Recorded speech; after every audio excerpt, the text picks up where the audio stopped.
So, last topic. The Pierre de Resistance. Yes, it's gonna happen. There. Any questions? I don't think it can happen, and I'll tell you why. It's not going to. Thank you, Aaron Fischer. It can't happen. First of all, Marvel has gone over. They're past their prime, and DC turned away from its only chance of having something epic with Marvel, and they're trying to start something brand new. It'll never work. It'll never work. What's Phil busting So basically, there we go. This is what they want to do. Yeah. And I'm going to be honest. Originally, I was not going to get this on me. Not because I didn't like the stories. Yeah, because I read these stories when I was a kid. I never had the omnibus for this, but I did read the stories, and I'm not going to lie, I liked them. You know, but it's for a comic book. If it's a comic book, it's okay. Mhm. If it's an animated, maybe it could work. But you can't do it live action. But in the live action, can you imagine the tone clash when you I'm see gonna that tell on you screen? why. Oh no. James Gunn or any of you of his agents watching, because I know you guys are out there. His operatives. His operatives. My comic book, Bob, who works in my local comic book shop, he knows I'm a big Snyder fan. But he also knows I'm a big DC fan because a lot of the shit that see right behind me, I took from his store. And I told him straight up, listen. Because he said, hey, Phil, guess what arrived? What? Pick that Omni. I know you love Omnis, Phil. I know you like Omnis. Yeah, I do. But I was like, you know what? I'm having a hard time deciding if I want to buy this or not because I told him straight up, listen, this is where Marvel and this is where James Gunn wants to go. He's trying to shove this into our throats on live action because of that picture that I showed you. It's just that simple. It's because of this. And the date's right there. Yeah. August Hey, man, 5th, 2015. Every time you pull this picture up, it makes my stomach hurt, man. I'm losing my hair because of it. And Bob said something. Giving me cramps. Bob said something to me, not to try to sell me, because he's not that type of guy. He's a geek like us. But he said something very, very important, and it gave me peace of mind, and that's why I bought it. He said, Phil, do you like ketchup? I do. Do you like peanut butter? Depends. Okay. Grab a sandwich, put a peanut butter in it, and mix it up with ketchup. Would you eat that? No, that would be disgusting. There you go. That's why this shit is not going to work on live action because you can't mix DC and Marvel because they're two different. This is what I said. I said this, man. We said the same exact thing. We're talking about two different tones. Even and Aaron, you can probably corroborate this as well. Even you can tell me all you want to that a comic is a comic, but that's not true. Certain comic book writers, they have different prose, and you can tell the prose are different in DC's versus Marvel. You can tell the difference in the writing. You can see it. Mm-hmm. It's right there, and they're saying that's what they believe. They think that everything is the same. It's not the same. DC took the tone it did for a reason. There was a reason why it separated itself from Marvel, the way it was designed. When I remember when Marvel started working on their big bads and they were working on Darkseid and a while back, and I can't remember who the creators were on the creating Thanos and Darkseid and all them, but on the Marvel side of it, they said that they needed it. They knew who Darkseid was. They said that they needed a character like that. And they said, well, why don't we just copy the character?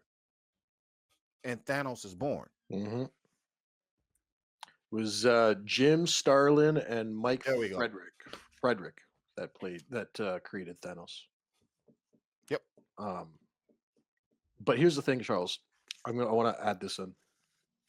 The only way I see this crossover happening is if, and this is a big if, and but it's if James Gunn's DCU is successful.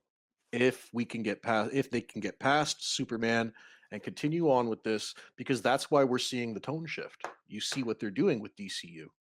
They are literally replicating the Marvel formula so that we can get to this crossover. That's the only way they can do it.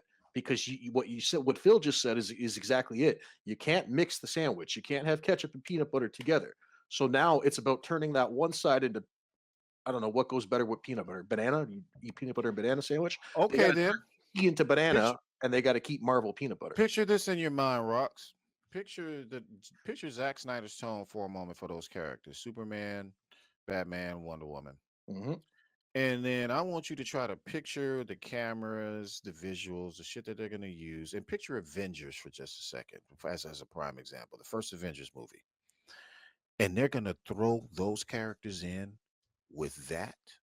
That's still ketchup and peanut butter, bro. It is never going to be anything but that.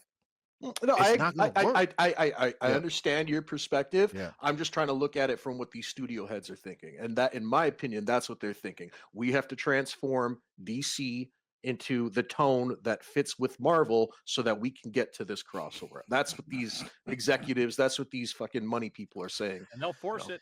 They'll force it. Yep. But and they will. And they will. Yeah. No. They'll force it. This but I don't think is Superman's going to be popular. I don't think it's going to make the money. So I don't think that this is going to head the way. I don't think it's going to happen the way they want it to happen. I think that reveal photo said everything we need to know about this movie. I think the internet reaction to that reveal photo is also said everything we need to know, because that's going to translate into the people who decide to go see this movie or not. And when this movie comes out, everybody's going to, like, dude, everybody judged the suit. Everybody judged the tone. Everybody, you can just look at it. And it's like, this is not the Superman that the fans want. This isn't what we're asking for. And I think that DC is really going to, like, they've already been suffering after Joker 2. Like, holy hell. If you are an investor in DC, like, you should be scared. So I think that when it comes to Superman, that's the only way they can do this. They have to try to turn it into what Marvel is. And that's why we're seeing this. That's why it's playing out the way it is. Is it going to work? I don't think so. Let me ask you something, Aaron. Let me ask you something. Obviously, you were just like us, devastated when Henry Cavill did that post. A lot of us grieved a lot for a lot of days. I grieve a lot. And 5 minutes later, this motherfucker posts, "Oh yeah, I'm writing a Superman script. Variety." Ha ha ha. So not only did you take our Superman away, which we were promised that he's back, and 2 weeks later, no, he's not back. Sorry. And they throw fucking salt into the wound. Yeah. This is the type of shit that infuriates me. Like, can't you fucking drop the ego for 1 minute and think with your business head? Okay, I just took away their Superman. Let's give them a day or two to mourn. And then, okay, guys, listen.